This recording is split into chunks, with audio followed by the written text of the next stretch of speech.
আমন্ত্রণ খেলাধুলা নিয়ে ইন্ডিপেন্ডেন্ট টেলিভিশনের নিয়মিত আয়োজন যত খেলায়, সাথে আছি সাইদ সাদি। আর শুরুতেই জানাবো শিরোনাম।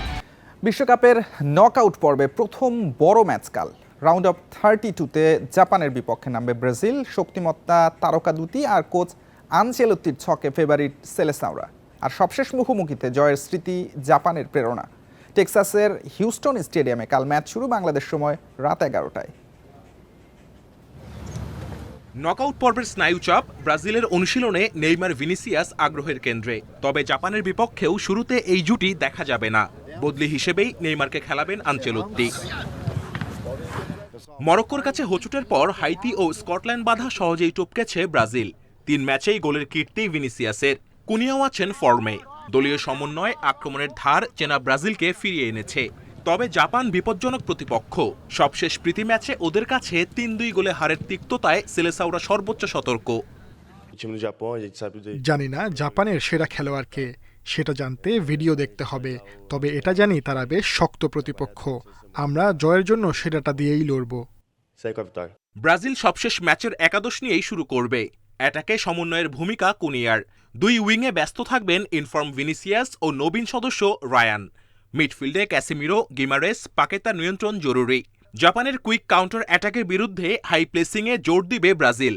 পেনাল্টি শুটআউট পর্যন্ত গড়ালে আলিসন এগিয়ে রাখবেন ব্রাজিলকে। জাপান এশিয়ার পরাশক্তি। গ্রুপ পর্বের পারফরমেন্সে ব্লু সামুরাই এখন ডার্ক হর্স। পিছিয়ে পড়ে ঘুরে দাঁড়ানোর সামর্থ্য প্রমাণ করেছে ব্লু সামুরাই। ফেভারিট বলেই ব্রাজিলের ওপর থাকবে বাড়তি চাপ। সেই সুযোগটাই নিতে চাইবে জাপান। আমরা গত বছর ব্রাজিলকে প্রীতি ম্যাচে হারিয়েছি। তারা প্রতিশোধ নিতে মুখিয়ে থাকবে। আমরাও তাদের সেরা দলটিকে চ্যালেঞ্জ জানাতে প্রস্তুত। ইনজুরি জাপানের শক্তি কমিয়েছে। ফিটনেস সমস্যায় অ্যাটাকার কুবো নেই। স্ট্রাইকিং জোনে ওপরে ওয়েদা মূল অস্ত্র জাপানের। মায়েদা ও কামাদা পেছন থেকে সহায়তা করবেন। মিডফিল্ড জোনে কাইসু সানো ফিরছেন। ডিফেন্সে তোমিয়াসুর ওপর ভিনিসিয়াসকে সামলানোর চাপ থাকবে। হেড টু হেডে 14 ম্যাচে ব্রাজিলের 11 জয়ের বিপরীতে জাপান জিতেছে একবার, 2 ম্যাচ ড্র। 20 বছর আগে বিশ্বকাপে দুদলের লড়াই 4-1 গোলে হেরেছিল এশিয়ার giant. Kamrul Hasnat, independent news. Japan ছন্দে থাকলেও ব্রাজিলই ফেভারিট। ব্লু সামুরাইরা চমক দেখাতে চাইবে, আর 5 বারের বিশ্ব চ্যাম্পিয়নরা সতর্ক হয়েই নামবে। বাংলাদেশ দলের সাবেক অধিনায়ক মামুনুল ইসলাম আর আশরাফুল রানার কাছে ব্রাজিলই এগিয়ে। এমন ম্যাচে শুরুর একাদশে নেইমারকে রাখার পক্ষে তারা। গ্রুপ চ্যাম্পিয়ন হয়ে নকআউটে নেদারল্যান্ডসকে এড়িয়েছে ব্রাজিল, প্রতিপক্ষ হিসেবে পেয়েছে জাপানকে। তারপরও স্বস্তিতে থাকার সুযোগ নেই।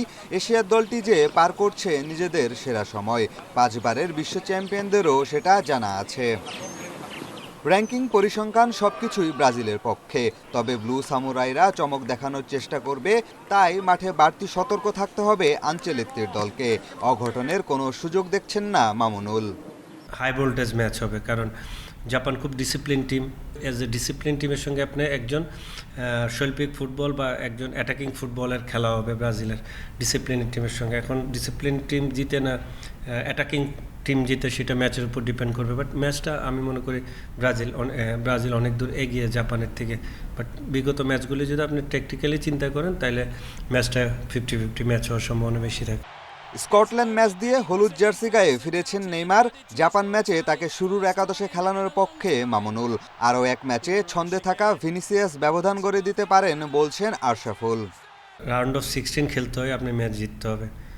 এই ম্যাচে আপনাকে নেইমারকে আসলে প্লেইং টাইম দিতে হবে। স্টিল নাও নেইমারের যে লাস্ট ম্যাচ উইদাউট বলে নেইমার এখনও কিছুটা শেখি আছে। সামনে যতগুলি ম্যাচ আসবে সে আস্তে আস্তে কমফোর্টেবল হবে। 3টা ম্যাচে 4 গোল, সেটা ডেফিনেটলি এখানে ক্রেডিট তো ভিনিসিয়াসের অবশ্যই আছে। আমার কাছে মনে হয় এখানে কোচের একটা প্ল্যান এখানে কাজ করছে। অবশ্যই ভিনিসিয়াসের দিকে এক্সট্রা তো নজর অবশ্যই থাকবে, এবং ভিনিসিয়াস অবশ্যই এখানে ম্যাচের পার্থক্য গড়ে দেওয়ার সামর্থ্য আছে। নকআউট পর্বের প্রথম ম্যাচে আর্জেন্টিনার তুলনায় কিছুটা শক্তিশালী দলের মুখোমুখি হচ্ছে ব্রাজিল। তাতে ভয়ের কোনো কিছু দেখছে না জাতীয় দলের সাবেক 2 অধিনায়ক। পিয়াস সাহা, ইন্ডিপেন্ডেন্ট নিউজ। হারারে টেস্টের প্রথম দিনে বাংলাদেশের হতাশা। ব্যাটিং ভরাডুবির পর বোলাররাও ভালো কিছু করতে পারেননি। বাংলাদেশ অল আউট হয় মাত্র 140 রানে। মুমিনুলের 50 না হলে বড় লজ্জায় পড়তে হতো। দুর্দান্ত বোলিংয়ের পর জিম্বাবুয়ের ব্যাটাররাও দাপট দেখাচ্ছেন। দিন শেষে স্বাগতিকদের সংগ্রহ 1 উইকেটে 136 রান। মিরাজ লিটনদের ছাড়া টেস্টে যেন অচেনা বাংলাদেশ।